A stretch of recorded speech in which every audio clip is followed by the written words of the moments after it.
Tuli tommonen Mönkijän kahvan lämmittimet. Kimpex. Katsotaan äkkiä pikaisesti mitä täällä on. Todennäköisesti siellä on kahvat ja toi säätöyksikkö.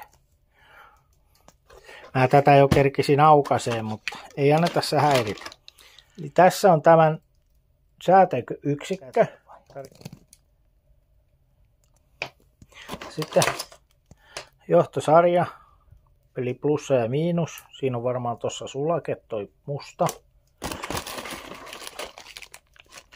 Tässä on peukalon lämmittimen elementti. Siis toi on se elementti.